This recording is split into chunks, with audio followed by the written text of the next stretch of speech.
And joining us tonight, Dr. Michael Pillsbury, Director of the Center for Chinese Strategy at the Hudson Institute. Mike, great to have you with us. We're now, the president says, in the final throes of phase one and its conclusion. How do you interpret that? Well, I focus particularly on the president's word throes, the final throes, that it's not easy, it's not arm wrestling. The Chinese have been very tough negotiators, and I think you've heard me say it before, Lou, that they've got, this is the president's book, Art of the Deal. Right. They've got this in Chinese, and a lot of them can quote from it. And one of the things that they fear most about the president and his approach is his focus on Xi Jinping. Xi Jinping is a little bit like the president's deals with Jay Pritzker or Steve Wynn or various people who he profiles in the book.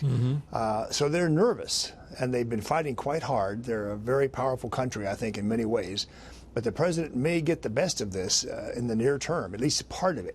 Whether the enforcement mechanism can be set up and then work, that's going to be something we won't know for 2 or 3 months.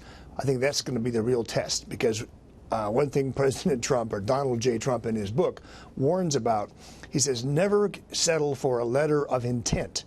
Always get the deal in every detail wrapped up and signed. That seems to be the phase we're in now. Right. We can't even get to a memorandum of understanding, it appears. Nothing seems to be in text here. I don't know. Maybe there is, but it's certainly no part of the phase one seems to be papered, as the expression goes. So where are we? The president making it clear that it may take some time, certainly beyond the new year, to get this phase one deal done. Is that your view as well? No, the first phase could happen quite rapidly. It depends on Xi Jinping himself. There was a text, very complex text, back in early May, 150 pages or more. That seems to have been almost a deal until the hardliners weighed in.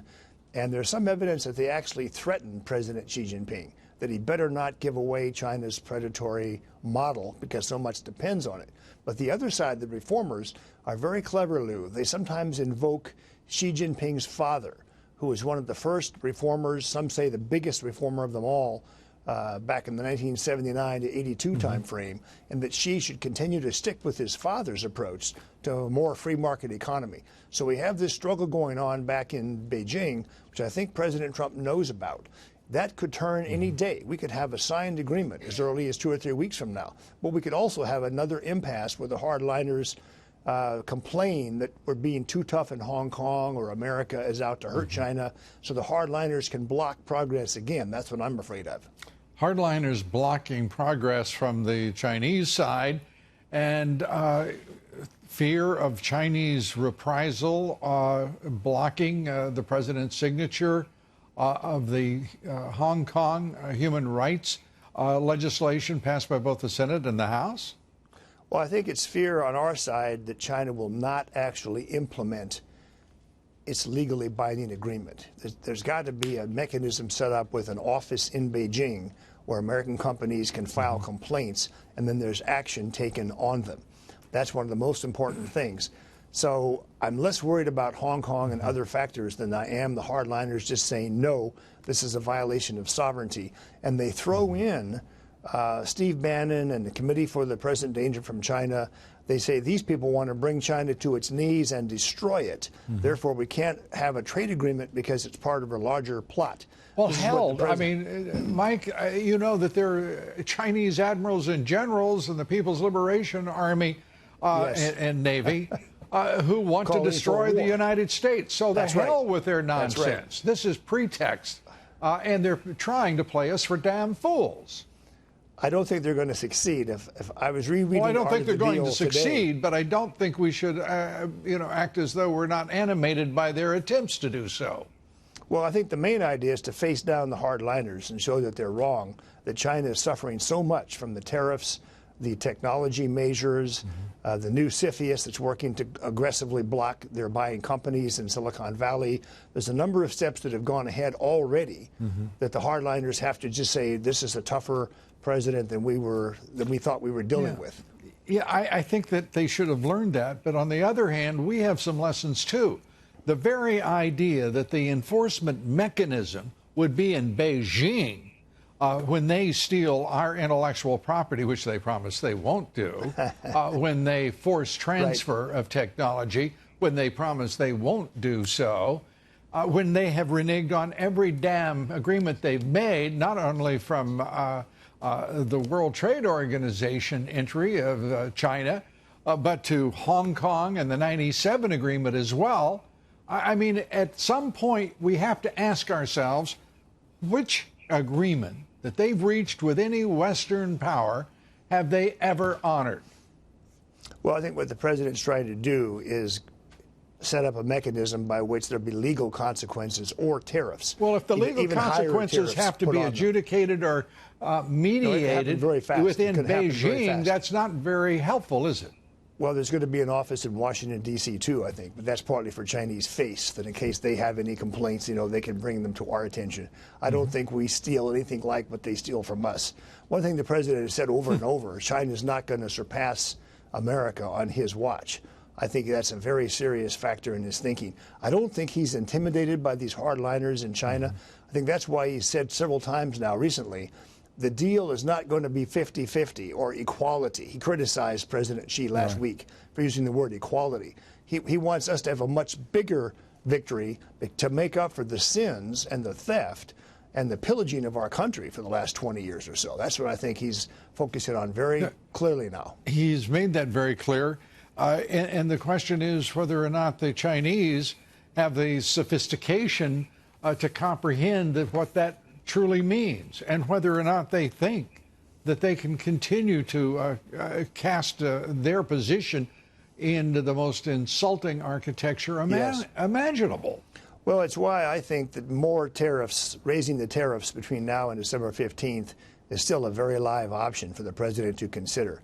If the Chinese back out again, I think he's got no choice but to really raise the tariffs higher. Well, it looks as though, to me, right now, and of course, the process is opaque, so I am speaking without knowledge of what is already negotiated. But this seems like a very difficult way in which to reach a conclusion with an intransigent and frankly, hardly trustworthy, counterparty in all of this. Your thoughts? You get the last word. Well, one of the strange things they've done is make concessions outside the trade talks. So just out of the blue, 2 weeks ago, they announced that they're going to buy up to $2 billion of American chicken and poultry and eggs. They happen to love this kind of dish called chicken feet in China. They put all kinds of spices in it. It's very delicious. So it wasn't even a concession in the trade talks. Now, this is a terrible thing they've been doing. They had a 4-year ban on our chicken and eggs because of avian virus. But they just suddenly did that. So concessions from China can come equally fast as these hardliners stepping in and blocking things. It's a game with high stakes. It takes nerves of steel for President Trump to do this, I think. Well, it does, and also a great sense of humor, because the idea that they would, in another lane, offer to buy chicken, instead of chicken feet. I think it's a modifier for something altogether different. This is just stunning stuff, because we also know that over the course of 3 years of this presidency, the Chinese have offered, most recently 3 weeks ago, not to steal any more U.S. Technology, U.S. intellectual property. They've made that promise 22 times over the course of the past 3 years.